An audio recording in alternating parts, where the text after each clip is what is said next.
सहनावतु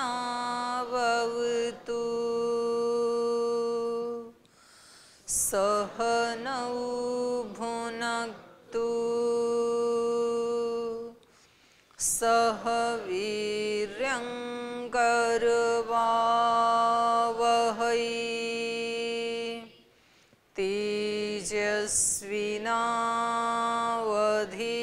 तेजस्विनावधीतमस्तु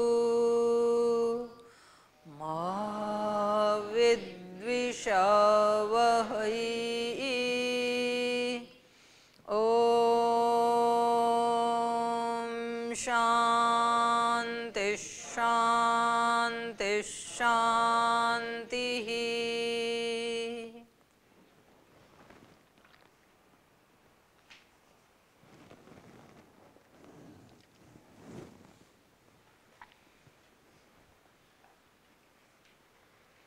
तीन प्रकार के त्याग के बारे में बताया कल, और फिर उनमें सात्विक त्याग सर्वोत्कृष्ट है ये बताया। और जो सात्विक त्यागी है, सात्विक त्यागी मतलब कर्म का जो फल है उसके प्रति जो आसक्ति नहीं रखता है, उसको ही कहा वो ही त्यागी है। यस्तु कर्म फल त्यागी स त्यागी इत्यभिधीयते।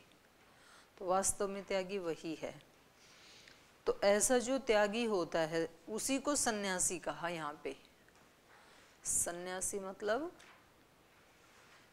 जिसने सन्यास की दीक्षा ली, एक संस्कार किया, भगवे कपड़े पहने, उसकी चर्चा नहीं कर रहे यहाँ पे।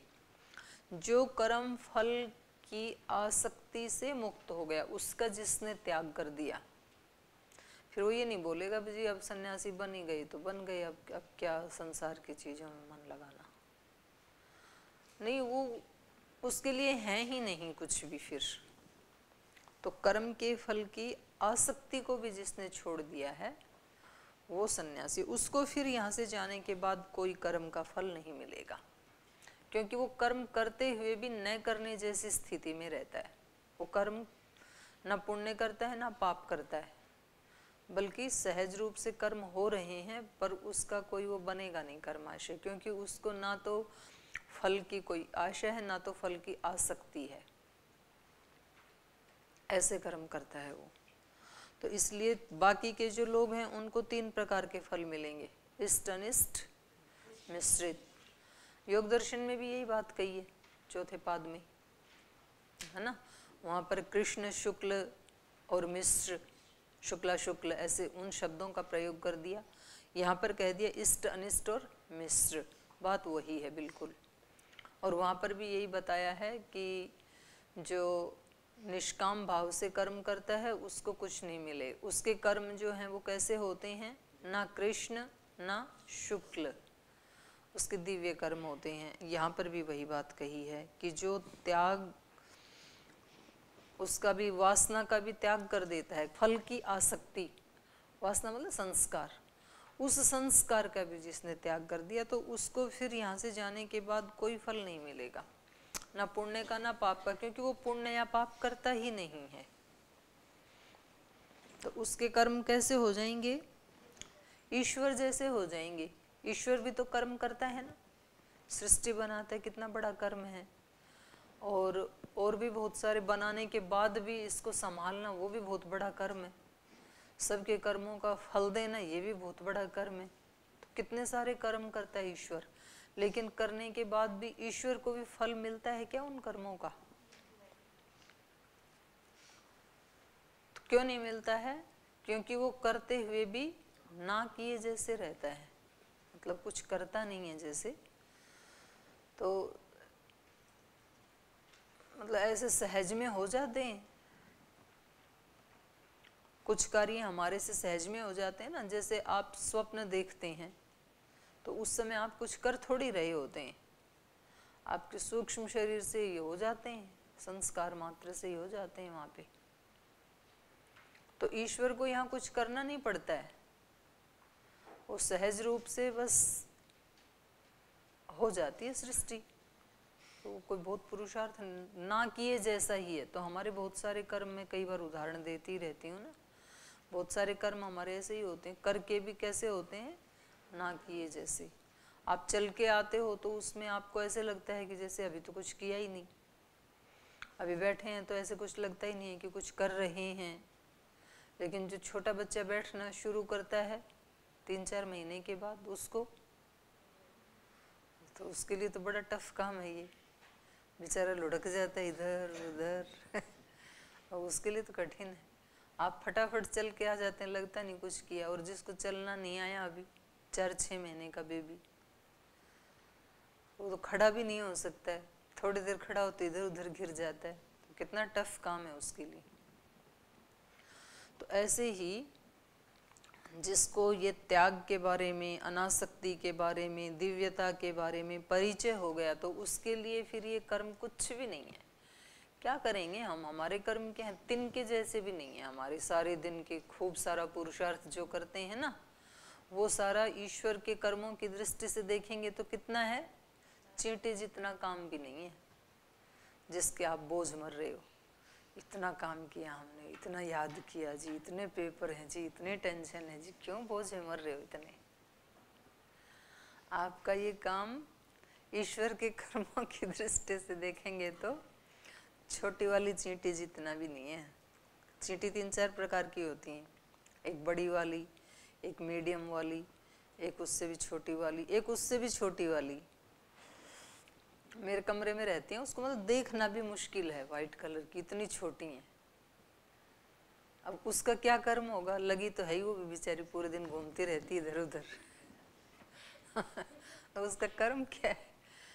ऐसे हम लगे हैं, हमें लगता है पता नहीं क्या सारी देश दुनिया को हमने सिर पे उठा रखा है। विष्णु कर्माणि पश्यत है, उसके कर्मों को देखो तो आपको पता लगेगा आप क्या कर रहे हैं। जब वो प्रकाश भी करता है तो ऐसा करता है कि बस एक ही बार में सारी धरती जगमगा जाती है। जब वो पानी की बारिश भी करता है तो ऐसे करता है, एक ही बार में पूरे जल जंगल सब भर जाते हैं, हरे भरे हो जाते हैं। ये है काम। तो छोटा छोटा काम है हमारा। चलिए, तो ये कर्म के बारे में और त्याग के बारे में इन्होंने बता दिया। और ये ही सन्यास है। असली सन्यास भी क्या है, कर्म के फल के प्रति आसक्ति का त्याग करना, यही सन्यास है, यही सांख्य है, यही योग है। तो अब इसको आगे बढ़ाएंगे। इससे पीछे वाले में आपको कुछ पूछना है तो पूछिए जी। प्रणाम दीदी। ये दीदी वो प्रारंभ से थोड़ा वो स्थित प्रज्ञ से क्या का भाषा, ऐसे उन्होंने पूछा था वहाँ पर, और अंत में जाके कह रहे स्थितोस्मि गत संदेह। तो ये जो स्थित प्रज्ञ, स्थिति, स्थित बुद्धि और ये समाधिस्थ, ये सब एक ही इनका तात्पर्य है, अर्थ है, या सबके अलग अलग अर्थ है? किन किन का? स्थित प्रज्ञ, हाँ, स्थित धीहि और स्थित बुद्धि और समाधिस्थ।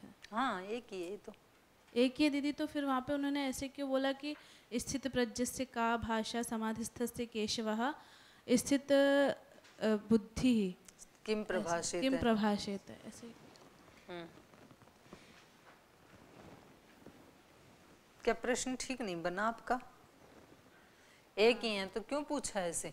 मतलब स्थित प्रज्ञ से का भाषा एक बार कह दिया था, फिर उसको ही दूसरे शब्द में स्थित बुद्धि ही श्लोक बनाने की। कहाँ पूछा ये स्थित बुद्धि वाला? स्थित धी ही दीदी, स्थित धी किम प्रभाषित। तो थोड़ा सा इसमें कंफ्यूजन हो रहा था कि प्रज्ञा और धी अलग अलग है। ना, एक ही है, एक ही है। वो अलग अलग जो प्रसंग आता है तो वो अलग शब्द का प्रयोग कर देते हैं गुरुजी। स्थित प्रज्ञ कभी स्थित धी बोल देते हैं, तो फिर उसको फिर पूछना पड़ता है ये स्थित धी क्या है। तो एक ही है ये। और वहाँ इसलिए पूछा था कि मतलब हमें भी यही लगता है कि समाधि का मतलब है जब दुनिया का कोई भी काम ना करके और कहीं ऐसे बैठें, इसका मतलब है समाधि। समाधि में रहता हुआ कोई व्यक्ति चल कैसे सकता है? समाधि में रहता हुआ बोल कैसे सकता है? तो ये तो एक आश्चर्य है ना। वो इसलिए उन्होंने पूछा। तो यहाँ क्या पता चलता है हमें कि सारे काम समाधिस्थ होकर के किए जा सकते हैं। समाधिस्थ व्यक्ति कैसे कर्म करेगा? आपको अपना शरीर भी ऐसे लगेगा कि जैसे आप किसी दूसरे के शरीर को देखते हो ना, और कभी कभी आप डर जाओगे अपने शरीर को देख करके।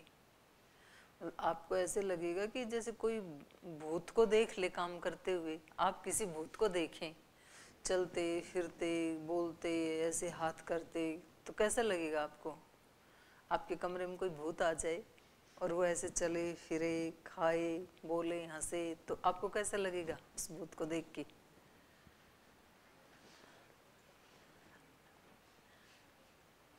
हैं? नहीं नहीं, आ जाए भूत मान लो ना।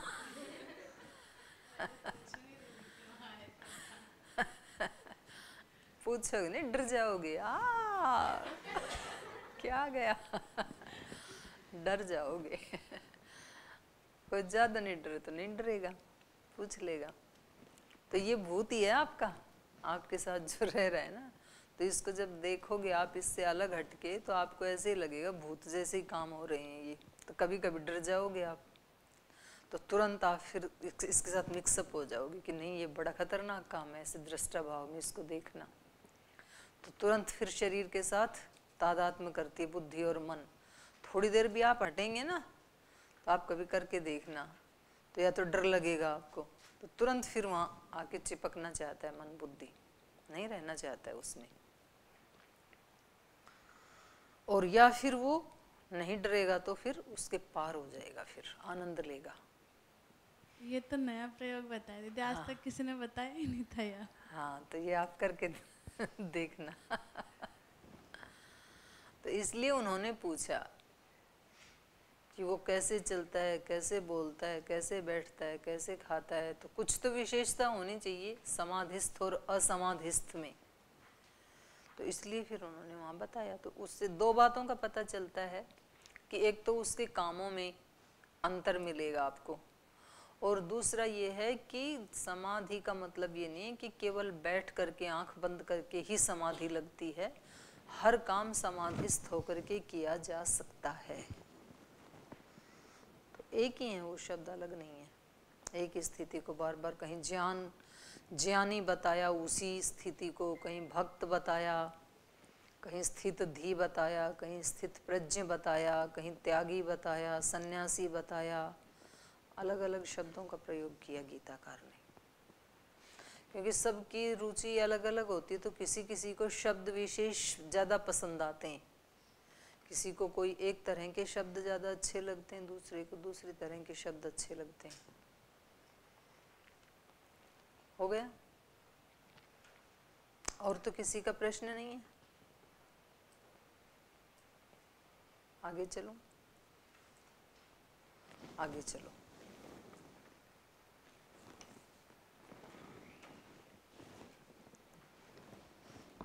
आगे कह रहे हैं,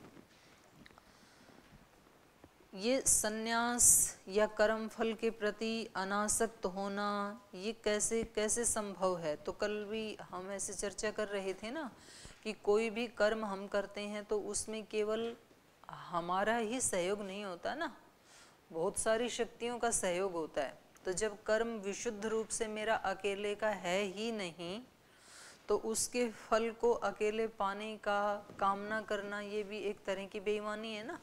उसी को आगे बता रहे हैं अगले श्लोक में। पंचैतानि महाबाहो कारणानि निबोध मे, सांख्ये कृतान्ते प्रोक्तानि सिद्धये सर्वकर्मणाम्, अधिष्ठानं तथा कर्ता करणं च पृथग्विधम्, विविधाश्च पृथक् चेष्टा दैवं दैवात्र पंचमम्, शरीरवाङ्मनोभिर्यत् कर्म प्रारभते नरः, न्याय्यं वा विपरीतं वा पंचैते तस्य हेतवः, तत्रैवं सति कर्तारम् आत्मानं केवलं तु यः पश्यत्यकृतबुद्धित्वान् न पश्यति स दुर्मतिः, यस्य नाहं कृतो भावो बुद्धिर्यस्य न लिप्यते, हत्वापि स इमान् लोकान् न हन्ति न निबध्यति। महाबाहो, हे महाबाहो, तो यहाँ अच्छा संबोधन किया है, मतलब शक्तिशाली, उसको उत्साह दिला रहे हैं भगवान कृष्ण। हे महाबाहो, मैं निबोध, इस बात को तू मेरे से जान ले कि सर्व कर्मणाम कारणानि पंच एतानि, सब कामों के ये 5 कारण होते हैं। कोई एक ही कारण नहीं होता है। कोई भी काम हम करते हैं ना, तो उसके कम से कम 5 कारण होते हैं।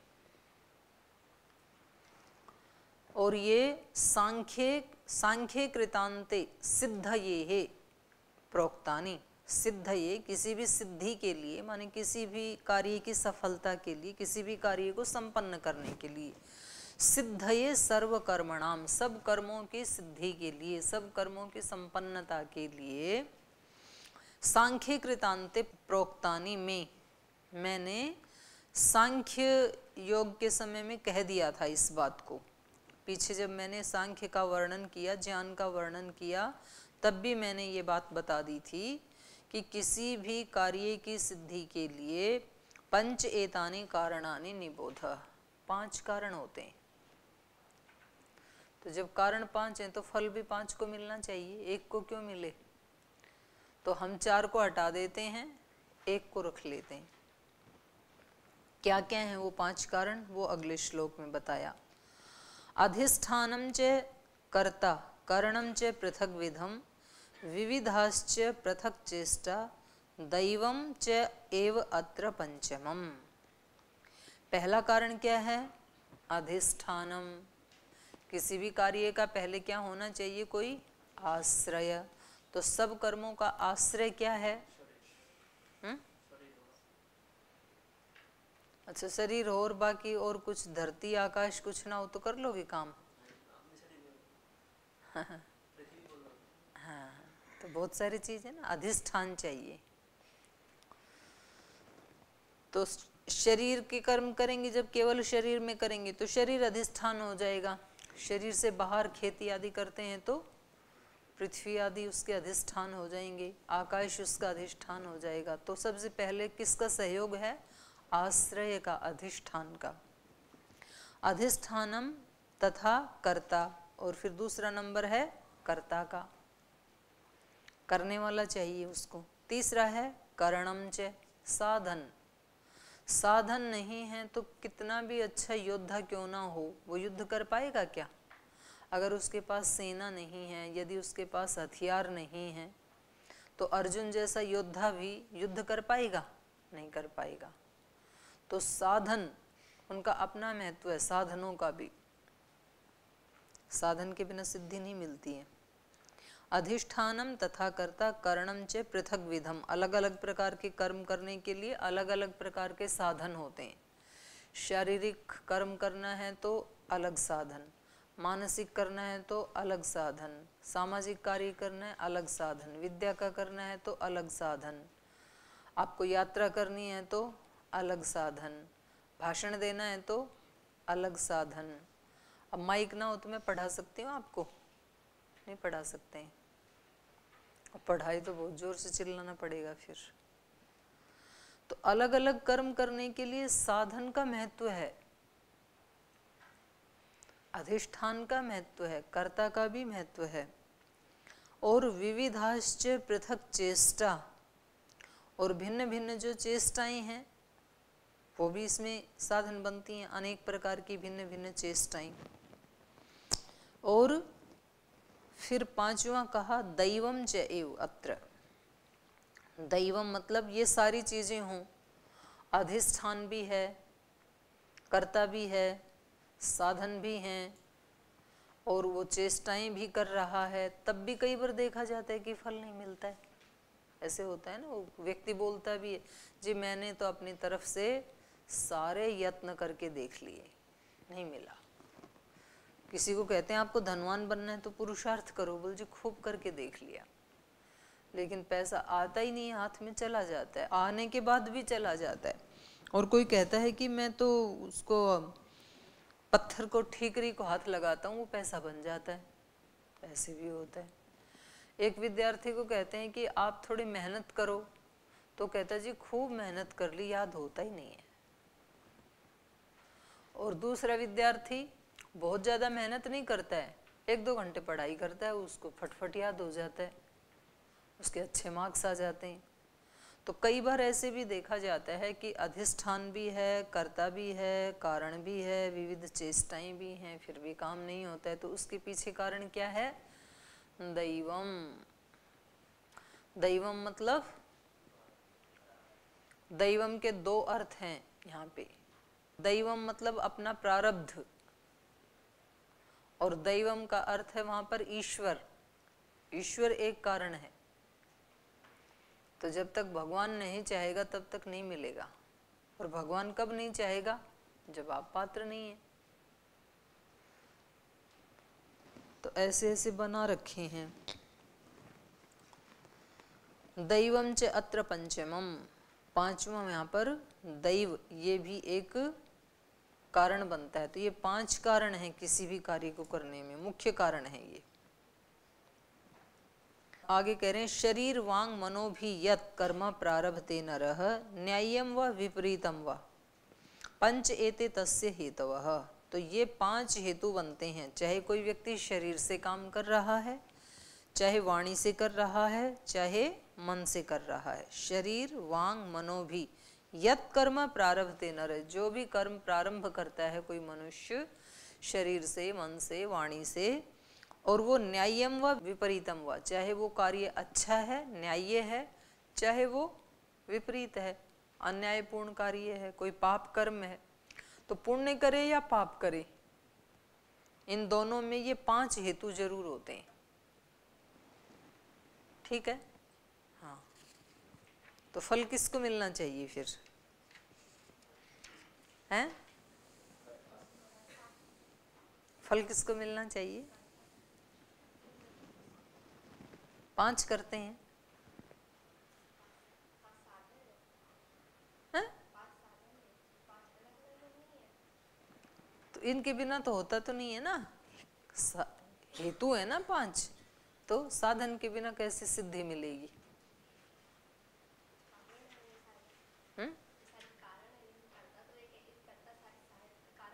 ये तो कर्ता को क्यों मिले? कर्ता अकेला संपन्न नहीं कर सकता है ना, साधन के बिना कर लेगा कर्ता, फिर कर्ता को क्यों मिले? बेईमानी है ये तो। ये बोलो ये तो साधन है, मतलब साधन का कोई महत्व ही नहीं है आपकी दृष्टि में। इसको दियो माइक।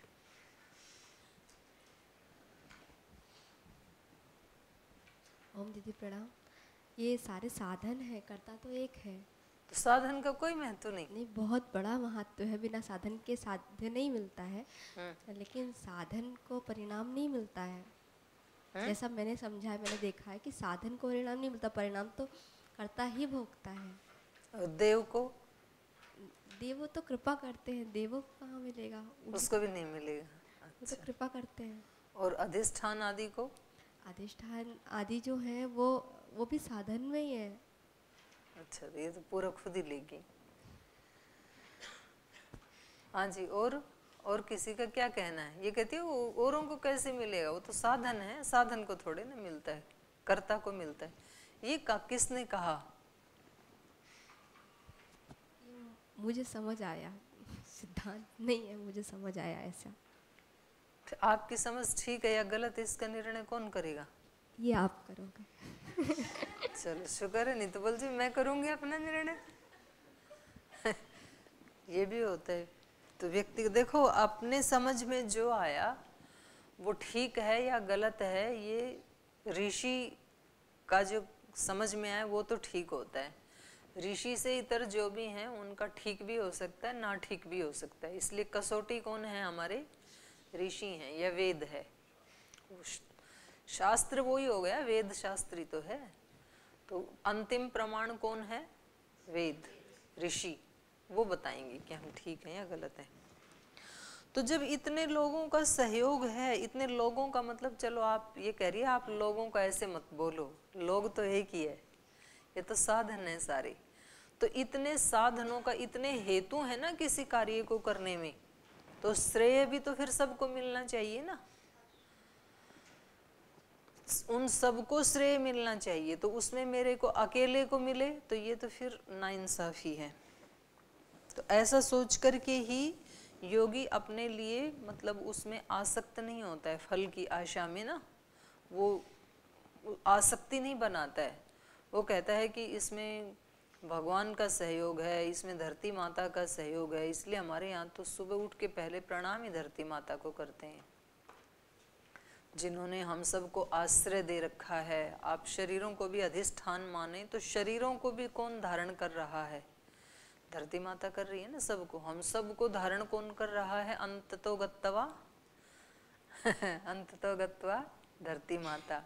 तो उसका शुक्र करना चाहिए हमें, आकाश का शुक्रिया करना चाहिए जिसने हमारे को सब कर्म करने के लिए स्पेस दे रखा है। तो फिर व्यक्ति चाहेगा थोड़ी अपने लिए, जब दूसरों का उसमें सहयोग होता है तो उनके प्रति फिर कृतज्ञता का भाव आता है सबके प्रति। तो फिर ये नहीं कहता है कि ये तो मैंने किया, अहंकार नहीं करता है फिर, क्योंकि खराब तो अहंकार है। बेशक इसको ही मिले फल, लेकिन ये फल को लेगा तो भी कैसे लेगा? विनम्रता पूर्वक लेगा और कृतज्ञता पूर्वक लेगा। पहले चारों का कृतज्ञता ज्ञापित करके फिर उसको स्वीकार करेगा। और एक घमंड में आके खुद ही ले ले कि ये तो मैंने किया है, मेरा है ये तो दोनों में अंतर है ना फिर। तो फल तो मिलेगा लेकिन फल के प्रति इसकी आसक्ति नहीं होगी, बल्कि फल आएगा तो उसके प्रति कृतज्ञता होगी कि इन कम से कम इन चार के सहयोग से ये नाम मेरा हो गया। सहयोग तो इनका है सबका। तो जब अपने अपने इंडिविजुअल कार्य भी केवल अपने नहीं होते हैं, उसमें भी जब चार हेतु और होते हैं अन्य, तो फिर जो सामूहिक कार्य हैं वो तो कभी अपने हो सकते ही नहीं हैं। जैसे व्यक्ति संगठन में कार्य करता है, किसी संस्था में कार्य करता है, तो उसमें अपने को श्रेय नहीं देना चाहिए। उसमें कितने लोगों का सहयोग है। आप यहाँ संस्था में कार्य करते हैं तो आपकी कहीं भी ड्यूटी लगी है, आप कोई भी कर्म करते हैं, बड़े से लेके छोटे तक, चाहे कोई आचार्य की सेवा कर रहा है, चाहे कोई एक सफाई करने वाले कर्मचारी की सेवा कर रहा है, तो सबकी सेवाएं कैसे हो रही हैं? परस्पर सहयोग से।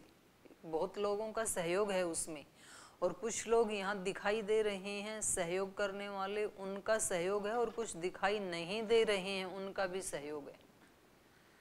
जिसको आज आप अपना कमरा, आज अपना ग्राउंड, अपनी यज्ञशाला, अपना गुरुकुल ऐसे कह करके और एक अहंकार का भाव पाल रहे हैं, उसको बनाने में कितने लोगों का पसीना बहा है पता है? कितने लोगों ने दान दिया है, और वो दान देते समय कितने पुरुषार्थ से उन्होंने मेहनत करके कमाया होगा। आज आप मालिक बन गए हो और कुछ साल के बाद कोई दूसरा मालिक बनने वाला है उसी कमरे का। यहाँ नहीं आपका कोई परमानेंट है, आना जाना यहाँ निरंतर, ना कोई परमानेंट, भज मन ओम नाम अर्जेंट। हाँ। जल्दी ये मालकियत बदलने वाली है। तो आप किसी अन्य लोक के वासी हैं, आत्मा किसी अन्य लोक की वासी है। यहाँ तो कुछ दिन के लिए मेहमान जैसे आए हैं, इसलिए अपने मेहमान जैसे ही रहो, उसी में भलाई है। तो फिर व्यक्ति नहीं आसक्त होता है। आसक्ति तो होती तभी जब परमानेंट मान लेता है, फिर आसक्ति हो जाती है।